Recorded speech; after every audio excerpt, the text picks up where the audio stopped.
Check out great deals at Safeway. This week at Safeway, 1 pound of strawberries or 6 ounces of blueberries, raspberries, or blackberries are 3 for $12. Member price. Plus get value packs of USDA Choice Boneless Beef Tri-Tip Roast, untrimmed twin packs for $3.87 per pound with digital coupon. Limit 2 packages. And local green or red seedless grapes for the member price of $1.88 per pound. Also at Safeway, 16 ounces of Jenny O Turkey. Selected varieties are buy one, get one free. Visit Safeway.com or head in store for more deals. Judy was boring. Hello. Then Judy discovered ChumbaCasino.com. It's my little escape. Now Judy's the life of the party. Oh, baby, mama's bringing home the bacon. Whoa, take it easy, Judy. The Chumba life is for everybody. So go to ChumbaCasino.com and play over 100 casino-style games. Join today and play for free for your chance to redeem some serious prizes. ChumbaCasino.com. No purchase necessary. Void where prohibited by law. 18 plus terms and conditions apply. See website for details.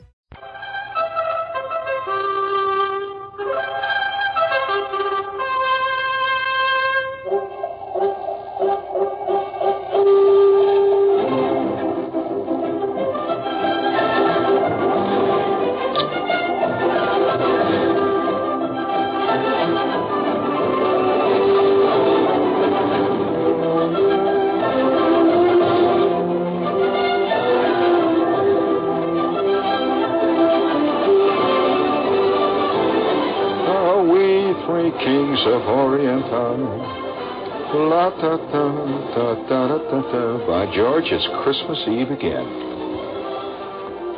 You know, the one strange thing about being in radio, do you agree, is it seems that each holiday seems to come so close to the last one. You're always doing a Christmas Eve show. You're always doing a show about Thanksgiving, or you're always just about to record a show or do a show for the 4th of July. It's curious. We three kings. Now, this is Christmas, you know.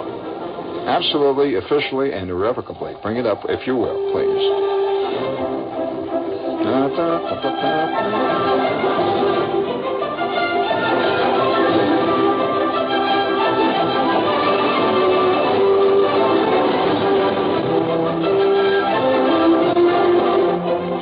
All right.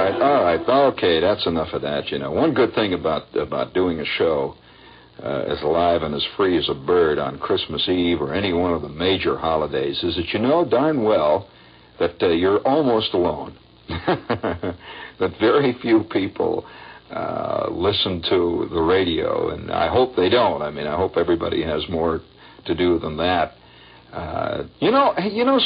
Speaking of good ideas on holidays, have you seen, I think it's Channel 11, isn't it Channel 11, WPIX? That every Christmas Eve, they set up a camera, and all it does is have on the screen, in color, by the way, the fireplace, actually the fire, the burning Yule log at Gracie Mansion. And they play Christmas music in stereo behind it. Did you see that? It goes out for 4 hours. In other words, if you live in an apartment somewhere and you haven't seen a fireplace or a burning log since you were 9, you just turn on your colored TV set and there it is. In fact, you know, I think modern technology eventually will take care of all that kind of stuff. But you know, they keep singing, "I'm dreaming of a white Christmas." Well, what's to prevent them, let's say, having a television, just a film, a scene on your color TV set of a giant snowstorm. You know, you can sit and have your white Christmas, and at the same time, it won't hold up traffic. You know, and I see technology doing all that kind of stuff. But now, you don't mind on a Christmas Eve like this. I mean, you don't mind if we become, frankly, totally and completely soppily, if I may go all the way, soppily sentimental. I mean, come on, let's face it, you know. You can be hip all the rest of the year. After all, 363 days of hipness a year. That's enough, right? And on this one day, you can be unhip. And I think on Christmas, we can afford to be unhip, all of us. After all, it's Macy's biggest day, and you know, Gimbel's flips on Christmas, the whole thing. And then it's kind of nice that we have a thing like this. And every night, Christmas Eve like this, You know, one of the curious things about holidays is, I think maybe it's one of the reasons holidays exist. Nobody quite knows why people have them, but maybe one of the reasons why is it gives people a sense of continuity, of a kind of continuing thing. I remember one of the most curious Christmas Eves I ever spent. I remember one time in Christmas Eve, and this is part of the business of holidays. People always, almost invariably, begin to talk about, gee, do you remember, what's the craziest Christmas Eve you ever spent? What's the weirdest New Year's you ever had? And so forth. Well, I'll tell you, one of the most insane Christmas Eves I ever spent. I remember as a little kid, it was a company Christmas Eve. And my father at that time worked for Board and Dairy. And Board and Dairy used to have this Board and Dairy branch that he worked with and worked for out in Indiana. They used to have, every year, they would have this giant Christmas party for all the employees and all the kids. Now, it was different from the office Christmas party. I've attended a couple of Christmas parties in offices that were really exotic. But this is something else, you know. They used to have this big thing out at like a country club or something, and everybody would go there, and they'd have Santa Claus and stuff. And the various guys would do things. You know, like my father's friend Zudak would get up and tell his Christmas story. Or Harry Gertz, for example. I remember Harry Gertz would get up and he would play Santa Claus every year. He was always Santa Claus, and he would go around and give all the Christmas gifts and so forth. But this one particular night, I remember, I was just beginning to be old enough to recognize things and to recognize stuff as being exotic when it actually happened. Up to a certain point, you don't know these things. But one night, there was a guy got up, and I don't recall who it was. You know, and I found that piece now. A guy got up, and he was dressed in costume, one of the milkmen. And they had this big Christmas tree. Tremendous Christmas tree, I remember. And all of us were all sitting around, all the kids were on the floor. There must have been about, maybe 300 kids. You know, after all, this is a big Board and Dairy branch, and all the milkmen all had about 48 kids and everything. So we're all sitting on the floor, and all the parents were sort of in the background, in the darkness all around. It was kind of a big semicircle. I remember the stage very well because, these things impress your memory when you're a kid. And this tremendous Christmas tree that went all the way to the ceiling, and you could smell the pine needles of this Christmas tree. You could smell just the whole thing of the tree. It smelled, like outdoors. And it was snowing. It was, of course, this is the Midwest, and it's almost always snowing and cold in the Midwest. And I remember the night before, there had been a big snowstorm and an ice storm. And we were about to go out Christmas shopping. It was the night before Christmas, actually. And I remember looking out through the window of the house with this sleet coming down, fantastic storm. And the wind was blowing. The wind was blowing at maybe 30, 40 miles an hour. And they really get winds out there at this time of the year. And it's blowing. That wind is coming in off the lake. And all this sleet was forming on the telephone poles. You saw the telephone poles for blocks around, everything, the trees, the sidewalks, everything was covered with this white glowing film of ice. And then about 8 o'clock, we were about to go out shopping, as a matter of fact. All the stores were open till 10 that night. I remember it was after supper. Maybe it was 7:30. There was a terrific crash down the street. You just heard this boom, and the ground shook. It was Christmas time, and everybody was, a lot of excitement in the air anyway. And I remember running to the front, and there was a tremendous flare, a big blue electrical flare in the sky. And what had happened was that the sleet, this tremendous snow and ice that was coming down, had formed this thick coating on the high-tension wires. And the high-tension wires had fallen down. Have you ever seen this happening? And it began to sort of multiply. And as far as you could see, I remember the streetcar lines coming down about 2 blocks away. And it was a great big blue flash. And everybody had to stay in the house because they announced on the radio, don't go out because it was very dangerous because of the electricity. And so it was that kind of strange Christmas with the wind and the sleet and the hail. And, of course, that all added to the excitement of it. And so the next night, when we all went to this Christmas party, which we all looked forward to, it's funny how when people talk about Christmas time, they always talk about, family gatherings and all. But not many people ever talk about I guess what could be called the communal or perhaps even the corporate Christmas. The thing that happens when everybody gets together and has a Christmas. And they're really, in a sense, strangers. And so we all went out to this, it was a country club. And we'd never gone to country clubs. My father was not the country club type, and that was exotic in itself. We went to a country club outside of town and drove the car, and there was a big parking lot, and the sleet and the slush was coming down, and you could see all the Christmas lights and everything. And this was one of the very earliest Christmases I remember as a kid. One of the very earliest. I must have been about I wasn't going to school. I must roughly been maybe 4, or possibly at the very outside 5.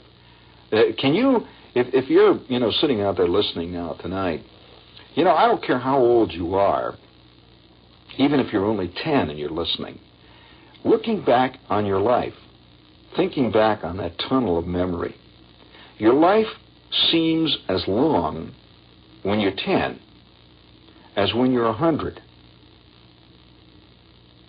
It seems as long. It really does, when you think about it. And it's just as difficult to remember crucial things at 10 as it would be, say, at 100. Now, the question I would like to ask, looking back over all the Christmases that you can remember spending, what's one of the very earliest ones? Do you really remember actually one of the very earliest Christmases that you spent? Well, this particular Christmas was one of the very earliest I remember spending. And it was also one of the strangest, really, because of all these blue lights flashing. I remember the crashing, tremendous crashing. When we were driving down there, they had all areas of the town blocked off where you couldn't go near because the wires were down. They were dangerous. And there were blue sparks in the air every time the wind would blow, and there were great big long icicles hanging from everything. In fact, we used to have icicles at that time of the year. We had them. We had icicles that went from the eaves of the building of our house. Our house was a frame-story house sitting on a lawn that went from the eaves all the way down completely in a sheet, all the way down to the ground. And they were very dangerous. People were always getting killed by falling icicles around there. So we went to this Christmas party this night. They're all excited. See, the kids were all excited. Everybody is all really ready for this whole thing. And it's going to be a big Christmas party, and Santa Claus, and they were going to give out Christmas gifts. They always had this tremendous bag of gifts they would give to all the kids. So we're all excited. Well, in the middle of all this thing, again, they had this program. And this is the very first one that I remember, where people who were in the company would do things. Like somebody would get up and, like a tall, skinny lady from cost accounting who had taken music lessons since she was 9, would get up and sing, "Silent Night, Holy Night." And speaking of tall, skinny ladies, this is WOR, friends in New York. Okay, now listen, in answer to a lot of letters that have arrived here, asking about it. I don't know quite what to say, but I'll just lay it out for what it's worth. I do have a new LP out, and a lot of people have written me, and one guy in particular said that he heard about it and he wanted to know all the story. So here is the story. It's a new LP. It's the first LP I've turned out since 1963 or 4, when I turned out a few on another label. And this is called The Declassified Gene Shepherd. And it's subtitled, The Public Has a Right to Know. And by God, they do. Absolutely. And it's in stereo. You put this thing on your stereo, and on one side you can hear me playing the Jew's harp, and on the other side hitting my head, and on the middle side I'm dancing a jig. So that's The Declassified Gene Shepherd, and it is on Mercury. You can get it in any record shop. I know for a fact that Sam Goody has just reordered, and in fact, any major record shop, I don't want to plug anyone particular, you'll find them at Abraham and Strauss. Wherever you buy records, you tell them you want Mercury, number SRM. SRM, this is a serial number, SRM 1-615. The Declassified Gene Shepherd. The public has a right to know. Well, before we get too deeply involved in the trivia of life, I'd like to bring up something real important, like flying plastic birds. We've been getting all kinds of calls from people about these wild birds.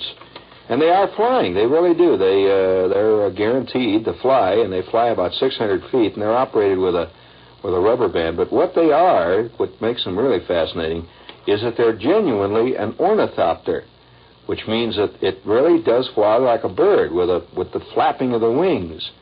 And for a long time, people have been trying to do a thing like this, and it actually works. It's a wild-looking thing. And they look like the drawings by Leonardo da Vinci. They're based on the same drawings. They're orange and yellow and brown and very pretty. They're 16-inch wingspan.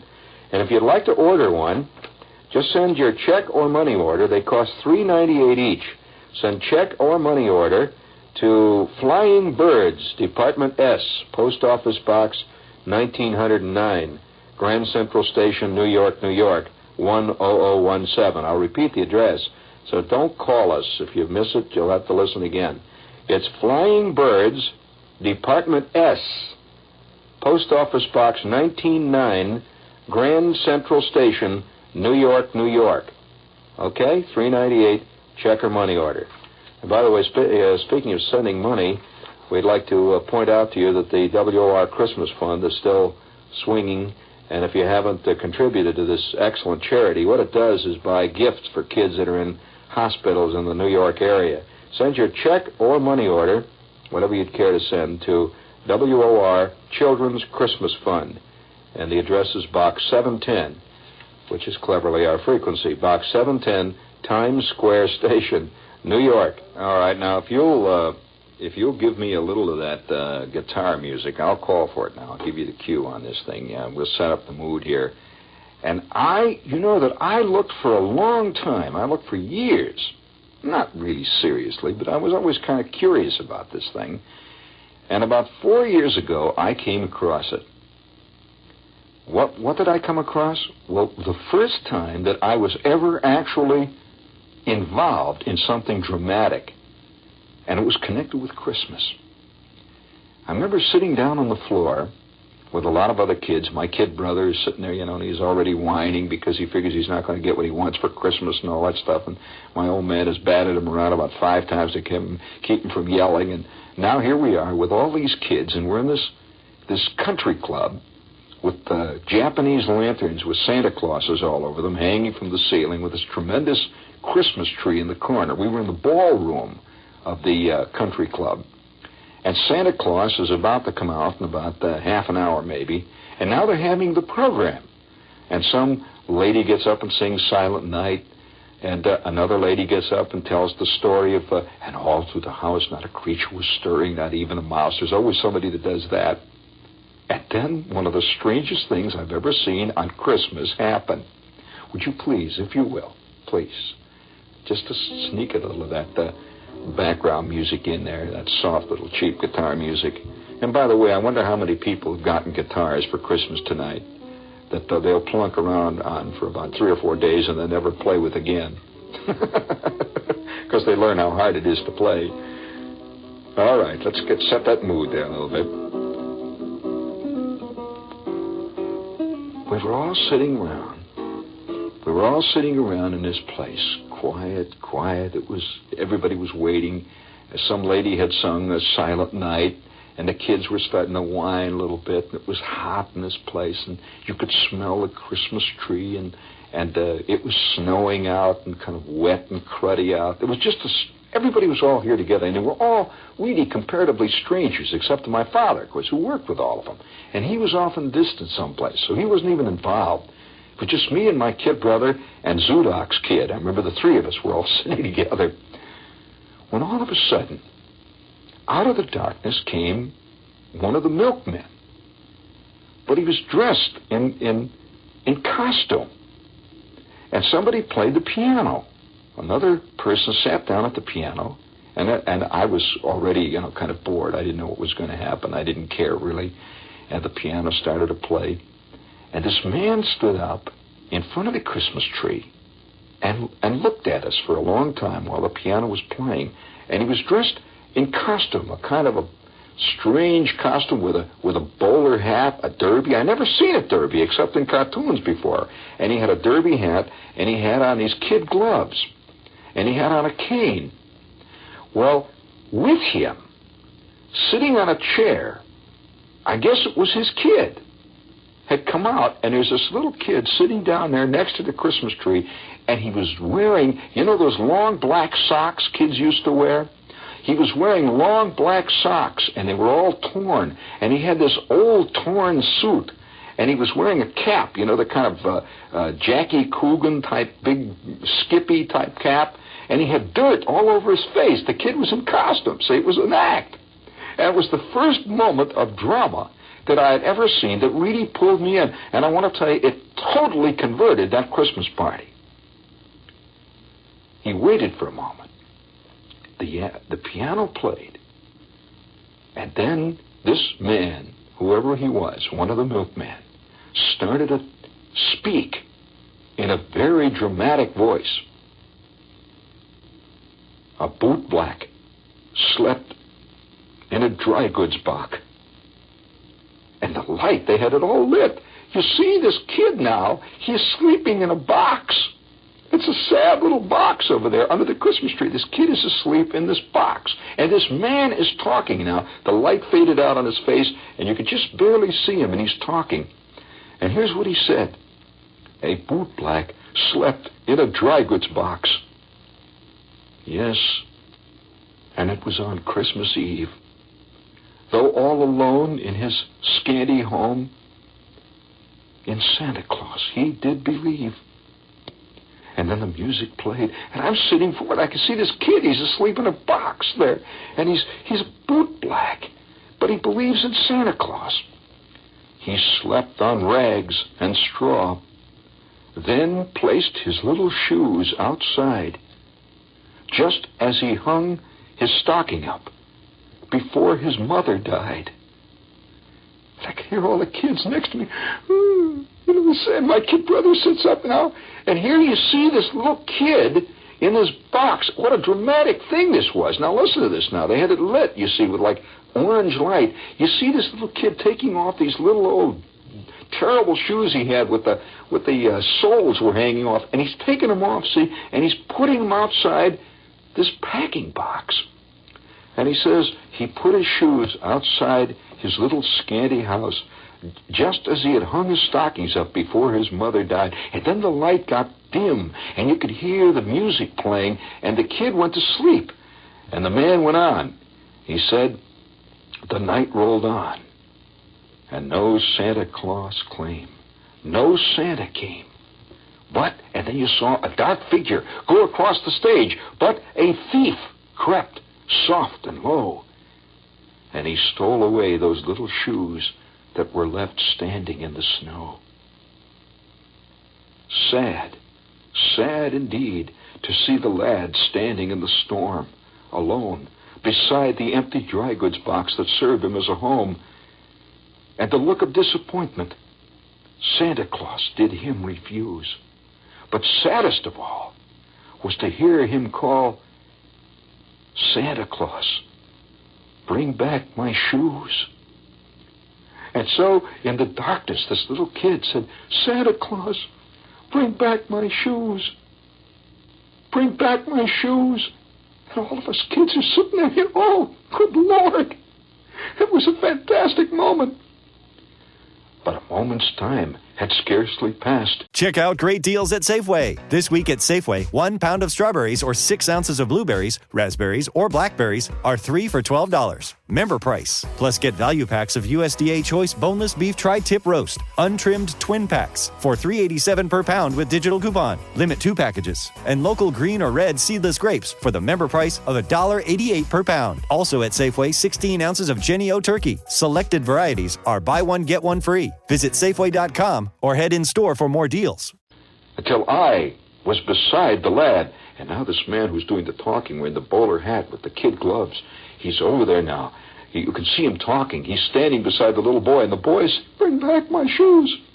But a moment's time had scarcely passed until I was beside the lad. What makes you weep, my dear boy? I said, Have you indeed not got a dad? Oh, no, kind sir, he said, but with a beseeching look to me. My mother died. My poor mother died a year ago. Papa was lost at sea. I started back when I heard this tale, for I was returning home that night. Then I scanned his face. What did I trace? It was the outline of my own. I grasped the box as I held my child in a father's fond embrace. I could feel that my brain was whirling and the hot tears rolled down my face. On a whale ship I sailed for a 6-month voyage to sea. I was wrecked and cast on a foreign shore where none could hear from me. Yes, the truth was clear. My wife, so dear from earth, had passed away. I'd played the part with broken heart of Santa Claus that Christmas Day. And the little boy was standing then in that scene. I remember him, he's standing and he's holding on to the man's leg. And the man is holding the kid's head and he's looking out at the audience. And I remember all the kids sitting there looking, holy smokes. And then he finished. He said, thank God, indeed, to find my boy. Although in the storm alone, beside the empty dry goods box that served him as a home. Yes, I dispelled his disappointment. Santa Claus will not refuse. For your father has come, my own dear son. I will buy you some beautiful new shoes. We were all sitting there. And I remember I could hear ladies in the background going, and I remember this kid standing there holding on to this man's leg. And with that, the man picked the little boy up. You could see the purple glow of the light, and he disappeared off into the darkness. And the piano went, bum, bum, bum, bum, bum, bum. And the whole crowd roared. Now, remember my kid brother, he's sitting low to the floor now. This scene has scared him so much that he's kind of like half down on the floor, like in a little snail shape. He's like all bent over like a snail. He's going, wah, wah, wah, wah, wah, wah, wah, wah. And I said, what's the matter, Randy? Stop it. Wah, wah, wah, wah, wah, wah. And he won't stop. Well, my mother comes rushing over. She's in the back, and she, what's the matter? Wah, wah, wah, wah, wah. His mother's dead. Wah, wah, wah, wah. She said, that was just a story. No, I saw it. Wah, wah, wah, wah, wah, wah, wah. And it was about 9 kids all over the room were crying, and their mothers were holding them. It was a fantastic moment at Christmas time.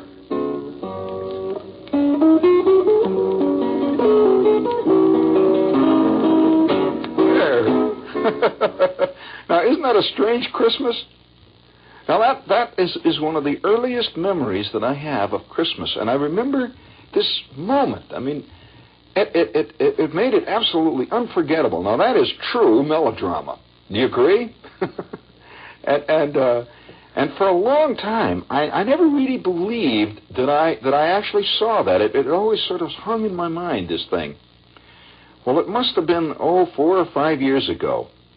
I was in an old used bookstore, a lot of old used books and stuff, and I came across, and I always get these things. If any of you run across these things and wonder what to do with them, send them to me. I came across a collection of old American ballads, it's a paperback. Look, it's all falling apart. And I looked through this thing, just sort of listlessly, I figured I'd see Casey at the bat, and sure enough, there it was. I couldn't believe it. There it was. You know what that's called? It's called The Bootblack's Christmas.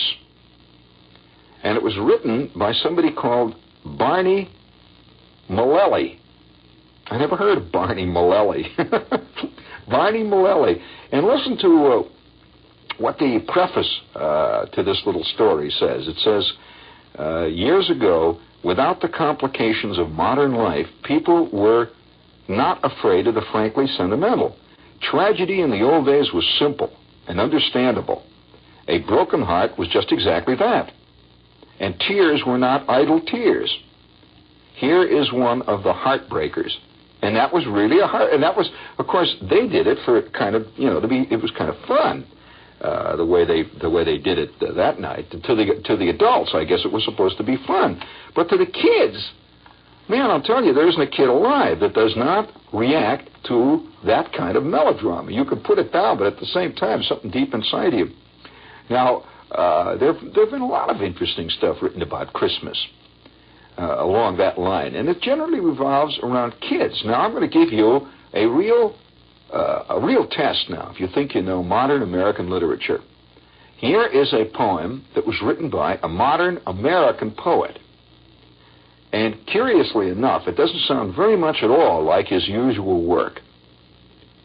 Now, I'll let you try to, and incidentally, before I go off tonight, I'll tell you about another very curious Christmas I spent. I've spent a whole and you know why I've spent so many odd Christmases? It's not that my life has been so much different from other people, but you see, when you're in showbiz, and I have been in showbiz since I've been 17, when you're in showbiz and you traveled and lived in all kinds of places around the country, after all, I've now worked in 12 radio stations across the country.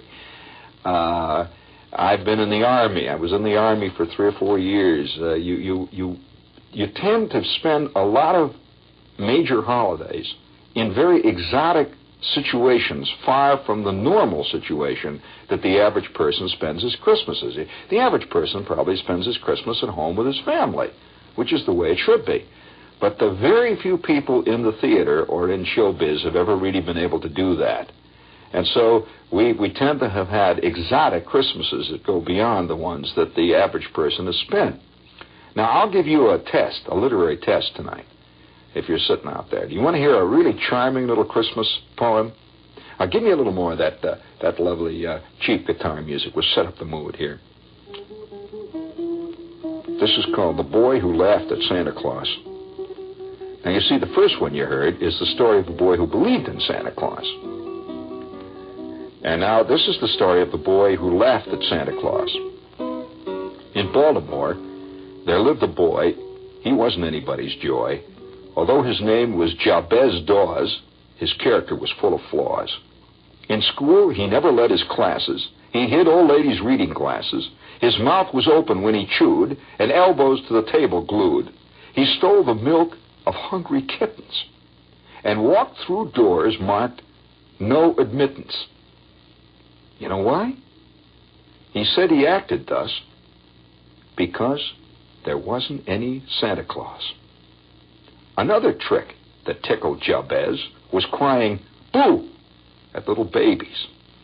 He brushed his teeth, they said in town, sideways instead of up and down. Yet people pardoned every sin and viewed his antics with a grin, till they were told by Jabez Dawes, quote, "There isn't any Santa Claus." Deploring how he did behave, his parents swiftly sought their grave. They hurried through the portals pearly, and Jabez left the funeral early. How do you like that, kid? Like whooping cough, from child to child, he sped to spread the rumor wild. Sure as my name is Jabez Dawes, there isn't any Santa Claus. Slunk like a weasel or a martin through nursery and kindergarten, whispering low to every tot, "There isn't any. No, there's not." The children wept all Christmas Eve. And Jabez, he chortled up his sleeve. No infant dared hang up his stocking for fear of Jabez ribald mocking.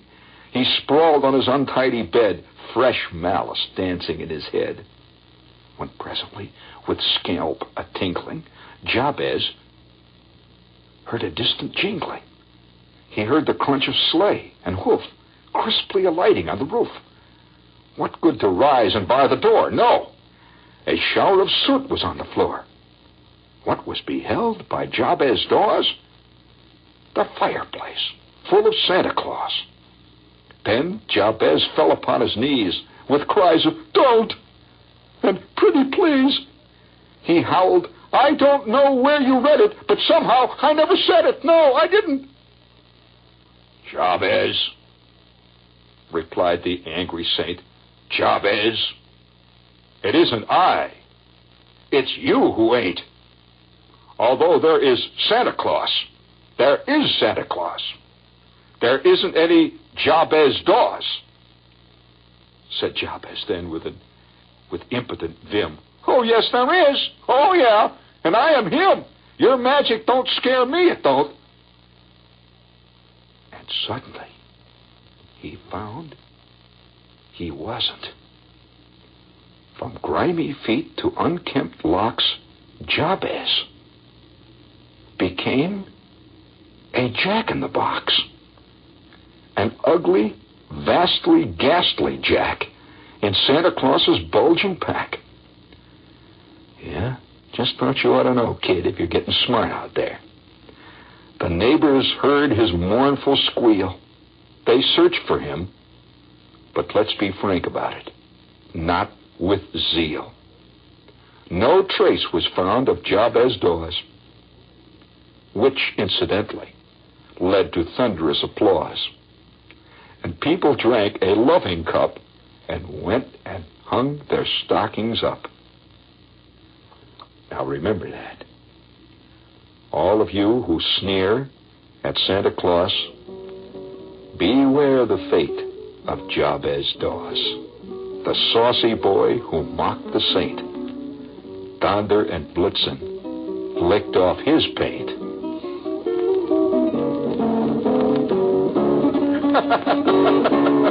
How'd you like that? Did you like that one? Very good. Now, who wrote that? That was a groovy one. Now listen, I'm gonna read another one for you, boy. I'm gonna read really a great one. Now who wrote that? Do you want to read? You know, in days gone by, particularly in the late Victorian period, some of the best. How much time do we have, Lee? 7 minutes. I may be able to do it. Some of the best Christmas poetry was written in the late Victorian period, and it was frankly sentimental, you see, but that's what makes it so great. And this was written by a great writer who had spent much of his life at sea. Bring this one up now, come on. This is called Christmas at Sea. And among writers, he is probably the premier storyteller, a magnificent storyteller of the last 100 years. The sheets were frozen hard. They cut the naked hand. The decks were like a slide where a seaman scarce could stand. The wind was a nor'wester blowing squally off the sea. The cliffs and spouting breakers were the only things alee. They heard the surf a-roaring before the break of day, but 'twas only with the peep of light that we saw how ill we lay. We tumbled every hand on deck, insted her with a shout. We gave her the mainsail topsail and stood by to go about. All day we tacked and tacked between the south head and the north. All day we hauled the frozen sheets and got no further forth. All day as cold as charity and bitter pain and dread, for every life in nature we tacked from head to head. We gave the south a wider berth, for there the tide race roared. But every tack we made, we brought the north head close aboard. So as we saw the cliffs and the houses and the breakers running high, and the Coast Guard in his garden with his glass against his eye. Oh, the frost was on the village roofs as white as ocean foam. The good red fires were burning bright in every long shore home. The windows sparkled clear and the chimneys volleyed out, and I vow we sniffed the victuals as the vessel went about. The bells upon the church were rung with a mighty jovial cheer, for it's just that I should tell you how, of all the days in the year, this day of our adversity was blessed Christmas morn, and the house above the Coast Guards was the house where I was born. Oh, well, I saw the pleasant room, the pleasant faces there, my mother's silver spectacles, my father's silver hair, and well, I saw the delight like a flight of homely elves go dancing around the china plates that stood upon the shelves. And well, I knew the talk they had, the talk that was of me, of the shadow on the household, and the sun that went to sea. And oh, the wicked fool I seemed in every blessed way to be here and hauling frozen ropes on blessed Christmas Day. They lit the high sea light, and the dark began to fall. All hands to loose top-gallant sails. I heard the captain call. Oh, by the Lord, she's not going to make it. Our first mate, Jackson, cried. She's not going to make it. It's one or the other, Mr. Jackson, the captain replied. She staggered to her bearings, but the sails were new and good, and the ship smelt up to windward, just as though she understood. As the winter's light was ending, in the entry of the night, yes, we cleared the weary headland and passed below the light. And they heaved a mighty sigh, a mighty breath, every soul on board, but me. And they saw her nose again pointing handsome out to sea. But all that I could think of in the darkness and the cold was just that I was leaving home, and my folks were growing old. That's a strange one. There's a strange twist at the end, hasn't it? You know who wrote that one? Robert Louis Stevenson. You missed that one, didn't you? And the earlier one, who was the earlier one? Ogden Nash. Doesn't sound like Nash. And you know, now we've only got about 5 minutes, and most of my, isn't that about roughly 5 minutes, something like that? 4, maybe 3, 4, something like that. And by the way, I hope you're having a good Christmas out there. But I remember one Christmas Eve, and I'm just going to throw it out at you. I've been meaning to tell this story. I don't think I've ever told it. One Christmas Eve, this was in the Army, and I had just turned 18. I had been in the Army roughly a year. I went in when I was 17. I just turned 18, and I've been traveling all over the country, and now I found myself in Fort Monmouth. And we were waiting for shipping orders, and over the shipping orders, and our company was sort of half on alert, and they only let a few people go home for Christmas, and I was not one of them. They gave those of us who were in the Army at Fort Monmouth, each one of us got a 2-day pass. Now, what are you going to do with a 2-day, pass? 48-hour pass is what we got. And I had no money at all. It was in the middle of winter, and it was Christmas. And that's why they gave us the pass. And so on this Christmas Eve, we came into New York, and it was one of the very first times I was ever in New York City. I came in with Gasser, and the two of us had so little money, we hitchhiked.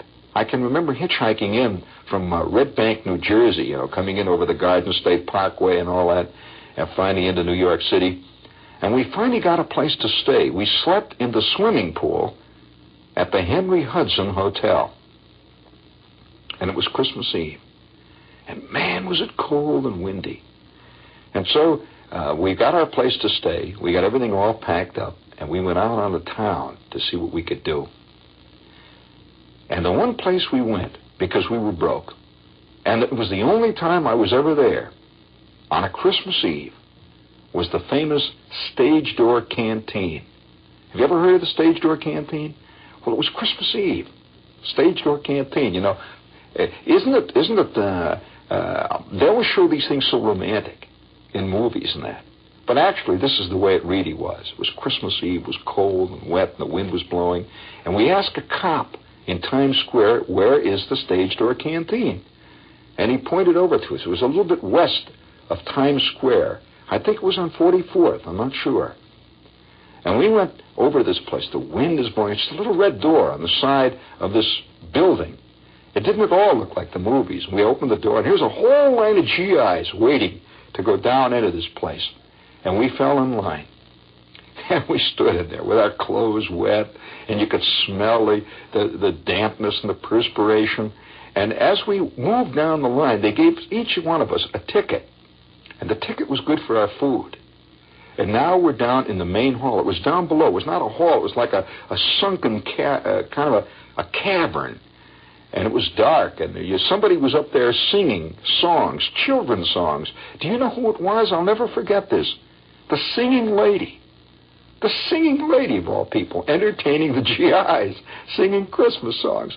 And so Gasser said something to me over his shoulder, and I said something to Gasser, and we both sat down at this table with a big, tall, thin GI who had just come back from North Africa. And he was burnt absolutely black, and he was...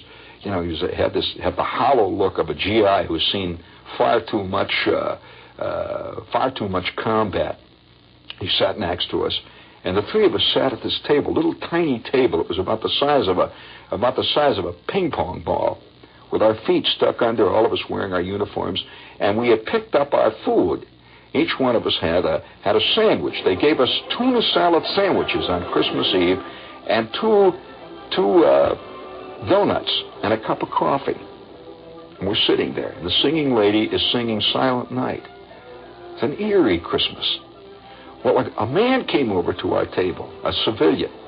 You know, they had civilian waiters there who were always volunteers, and he came over, and he had a tray. He says, "You guys want any apple cider?" I remember he had apple cider. The Gasser says, "Yeah." He says, "You mind if I sit down with you?" The Gasser says, "No, go ahead, sit down." So the four of us sat there. And he asked me, where are you from? I said, "I'm from Indiana." I was kind of depressed. He said, "Where are you from?" Gasser says, "California." And he was down himself for some crazy reason, this man. And Gasser says, "What do you do? I mean, you're a civilian." He says, "Oh, I'm an actor." He says, "Yeah, I'm an actor." He says, "You might have seen a movie. I just had a movie I had out." And I said, what movie? I never met an actor before, big-time actor. Here he was in New York. I says, "What movie? He says, you probably never heard of it." I said, "Well, what was it?" He said, "Well, it hasn't really been released yet. It's called Laura." I said, "Laura, what?" He said, "Yeah, it's a mystery story. It's not very good, really." I don't know why he was down that night, and he gave us some more apple cider. And I remember Gasser saying, "What's your name?" He says, "Oh, you probably never heard of it. Never hear of it. Dana Andrews." I said, "Yeah, well, that's right. I never heard of it, but good luck." And off he went.